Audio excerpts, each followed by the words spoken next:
बिस्मिल्लाहिर्रहमानिर्रहीम। अस्सलाम वालेकुम। क्या हाल है तमाम देखने वालों के? सब अपने घरों में खुश रहें, आबाद रहें, आमीन सुम्मा आमीन।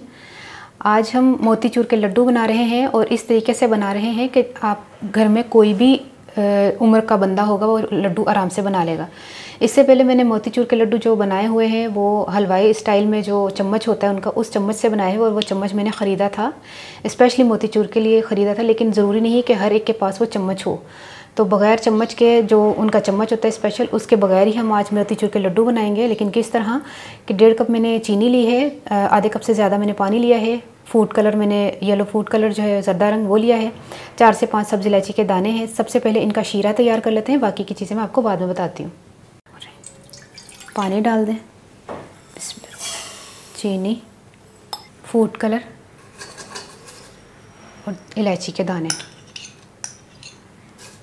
इनका हम जो है वो जब चीनी घुल जाएगी, जब हम चूल्हा बंद कर देंगे, इसका 1 तार 2 तार वाला हिसाब नहीं है, इसकी बस जो है हमने चम्मच चला चला के हमने इसका शीरा बनाना। मैं दूसरा चम्मच लेकर आती हूँ इसे। शीरा तैयार हो गया है, जैसे ही चीनी घुल जाए शीरा तैयार है, चूल्हा बंद कर दें, चूल्हे से उतार लें इसको।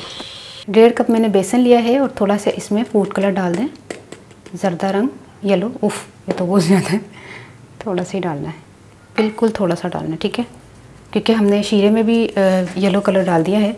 अब इसको हमने पानी के साथ घोलना है। तकरीबन आधा कप मैंने अभी पानी डाला है। तकरीबन 1 कप पानी मैंने डाला है इसमें, और ये देखें इस तरह का बैटर तैयार होना चाहिए, ना ज़्यादा पतला ना ज़्यादा गाढ़ा, जैसे पकोड़ा का बनता है ना वैसे बना लें, ठीक है। ये घी में फ्राई होंगे। घी मैंने गर्म करने के लिए कढ़ाई में रख दिया है। घी गर्म हो गया है, इसमें छोटी छोटी आपने फुल्कियाँ बना लेनी है, बिल्कुल छोटी छोटी। अच्छी तरह क्रिस्पी होने तक इसको मीडियम फ्लेम पर आपने पकाना है। इस तरह की आवाज़ें आना शुरू हो जाए ना, देखें ये क्रिस्पी क्रिस्पी है, तो तब इसको हमने निकाल लेना है। इतना क्रिस्पी आपने फ्राई करना है, ठीक है।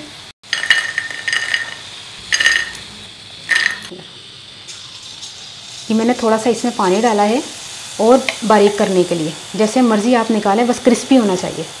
बहुत ज़्यादा पानी भी नहीं मैंने डाला, 1-2 टेबलस्पून डाले थे। अब ज़्यादा पतला नहीं कर दीजिएगा, इतना ठीक है, इतना ठीक है। सारे फ्राई हो गए हैं, अब इसको ठंडा होने दें, फिर मैं बताती हूँ आपको। ये ठंडे हो गए हैं और इनको अब हम पीस लेते हैं मशीन में। इनको चॉप करना है, ठीक है, चॉपर है ये। सबसे पहले हमने जो शीरा तैयार किया था उसमें ये पिसा हुआ हमने फुल्की जो बनाई थी वो डाल दें,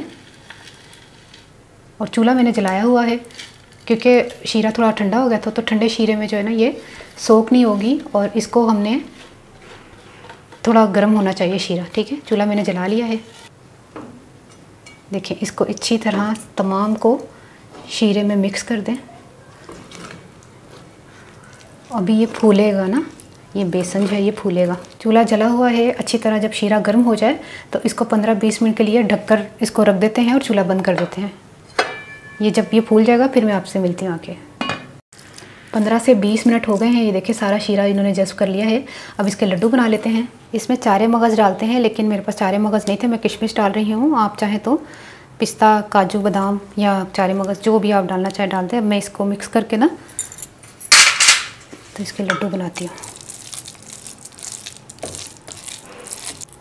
ये देखिए लड्डू बन गए। बिस्मिल्लाह।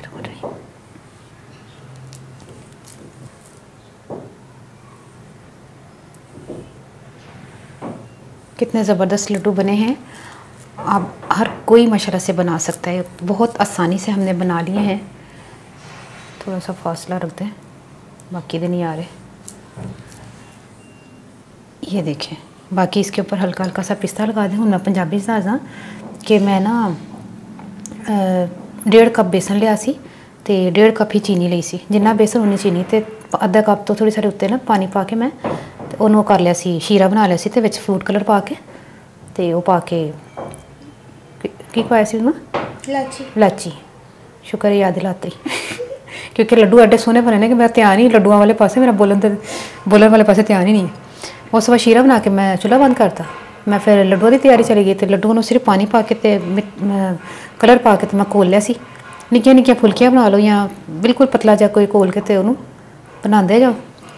ਉਸ ਤੋਂ ਬਾਅਦ ਉਹ ਸ਼ੀਰੇ 'ਚ ਪਾਉਣਾ ਵੇ, ਮਿਕਸ ਕਰਨਾ ਵੇ, ਚਾਰੇ ਮਗਜ਼ ਪਾ ਲਓ ਜਾਂ ਜੋ ਵੀ ਬਦਾਮ ਪਿਸਤਾ ਕਾਜੂ ਜੋ ਵੀ ਪਾਉਣਾ ਪਾ ਕੇ ਤੇ ਮੋਤੀਚੂਰ ਦੇ ਲੱਡੂ ਘਰ ਬਣਾਓ। ਕੋਈ ਯਕੀਨ ਨਹੀਂ ਕਰੇਗਾ ਕਿ ਇਹ ਜਿਹੜਾ ਨਾ ਹਲਵਾਈ ਦੇ ਚਮਚੇ ਨਾਲ, ਮੈਂ ਤੁਹਾਨੂੰ ਚਮਚਾ ਵੀ ਦੱਸਦੀ ਹਾਂ ਕਿ ਕਿਹੜੇ ਚਮਚੇ ਨਾਲ ਮੈਂ ਅਕਸਰ ਜਦੋਂ ਵੀ ਕਦੀ ਰੈਸਿਪੀ ਬਣਾਈ ਮੈਂ ਕਿਹੜੇ ਚਮਚੇ ਨਾਲ ਬਣਾਈਏ। ਤੇ ਹੁਣ ਉਸ ਚਮਚੇ ਦੀ ਤੁਹਾਨੂੰ ਜ਼ਰੂਰਤ ਨਹੀਂ ਹੈ, ਮੇਰੇ ਕੋਲ ਤੇ ਹੈ ਵੀ, ਮੈਂ ਤੇ ਇੰਨਾ ਮਹਿੰਗਾ ਲਿਆ ਸੀ, ਅੱਜ ਕੱਲ੍ਹ ਤੇ ਹੋਰ ਮਹਿੰਗਾ ਹੋਇਆ ਹੋਏਗਾ। ਮੈਂ ਤੁਹਾਨੂੰ ਦੱਸਣੀ ਆ ਇਹ ਚਮਚਾ ਜਿਹਦੇ ਨਾਲ ਮੈਂ ਅਕਸਰ ਰੈਸਿਪੀ ਬਣਾਈ ਹੈ ਮੋਤੀਚੂਰ ਦੇ ਲੱਡੂ ਦੀ, ਔਰ ਇਹੀ ਚਮਚਾ ਹਲਵਾਈਆਂ ਕੋਲ ਹੁੰਦਾ। ਛਨਕਦੇ ਨੇ ਨਾ ਤੇ ਬਰੀਕ ਬਰੀਕ ਬੂੰਦੀ ਨਿਕਲਦੀ ਹੈ, ਤੇ ਕੋਈ ਜ਼ਰੂਰਤ ਨਹੀਂ ਹੈ ਚਮਚਾ ਲੈਣ ਦੀ। ਮੈਨੂੰ ਖੁਦ ਇੰਨਾ ਮਹਿੰਗਾ ਪਿਆ ਸੀ, ਮੈਂ ਵੀ ਕੋਈ ਹਰ ਰੋਜ਼ ਤੇ ਨਹੀਂ ਨਾ ਮੋਤੀਚੂਰ ਦੇ ਲੱਡੂ ਬਣਾਉਣੇ ਹੁੰਦੇ, ਵਜ਼ਨੀ ਵੀ ਬੜਾ ਹੋਇਆ, ਇਹਨੂੰ ਸੰਭਾਲਣਾ ਬੜਾ ਮੁਸ਼ਕਿਲ ਹੈ। ਤੇ ਇਹ ਚਮਚੇ ਦੀ ਜ਼ਰੂਰਤ ਨਹੀਂ ਹੈ। ਤੇ ਉਂਝ ਹੀ ਤੁਸੀਂ ਲੱਡੂ ਬਣਾਓ ਤੇ ਬੜੇ ਜ਼ਬਰਦਸਤ ਬਹਿਤਰੀਨ। ਹੁਣ ਤੇ ਮੈਂ ਕਹਿੰਦੀ ਘਰ ਦੀ ਕੋਈ ਛੋਟੀ ਸਾਰੀ ਬੱਚੀ ਵੀ ਹੋਏਗੀ ਨਾ, ਫਸਟ ਟਾਈਮ ਵੀ ਉਹ ਕੁਕਿੰਗ ਕਰਨ ਵੜੇਗੀ ਨਾ, ਉਹ ਵੀ ਬਣਾ ਲੇਗੀ ਮਾਸ਼ਾਅੱਲਾ, ਇੰਨੀ ਆਸਾਨ ਹੈ। ਤੇ ਟਰਾਈ ਕਰਕੇ ਮੈਨੂੰ ਦੱਸਣਾ ਤੁਹਾਨੂੰ ਰੈਸਿਪੀ कैसी लगी, और वैसे भी मैं ਤੁਹਾਨੂੰ ਤੋੜ ਕੇ ਵੀ ਦੱਸਾਂ। ਅਜੇ ਤਾਂ ਖੈਰ ਫਰੈਸ਼ ਨੇ, ਤੇ ਟੁੱਟਣ ਤੇ ਤੁਹਾਨੂੰ ਇੰਨਾ ਮਹਿਸੂਸ ਹੋਏਗਾ ਕਿ ਜਿਸ ਤਰ੍ਹਾਂ ਜੋ ਠਹਿਰ ਜਾਏਗਾ ਨਾ ਉਦੋਂ ਬੜਾ ਹੀ ਜ਼ਬਰਦਸਤ ਲੱਗੇਗਾ। ਜੋ ਠਹਿਰੇਗਾ ਨਾ ਉਦੋਂ ਪਤਾ ਚੱਲੇਗਾ ਤੁਹਾਨੂੰ, ਹੁਣ ਹੀ ਨਹੀਂ ਮਹਿਸੂਸ ਹੋ ਰਿਹਾ। ਫਰੈਸ਼ ਨੇ ਨਾ, ਇੰਨੇ ਫਰੈਸ਼ ਹਲਵਾਈਆਂ ਕੋਲ ਵੀ ਨਹੀਂ ਹੁੰਦੇ। ਥੋੜਾ ਹਵਾ ਲੱਗ ਜਾਏ, ਠਹਿਰ ਜਾਣ ਤੇ ਫਿਰ ਬਣਾਉਂਦੇ ਨੇ, ਦੁਬਾਰਾ ਸੈੱਟ ਹੋ ਜਾ। ਤੇ ਠੀਕ है, ट्राई करके मैं दसना तो रेसिपी कैसी लगी, अपनी दुआ याद रख लेना। ओके, अल्लाह हाफिज़।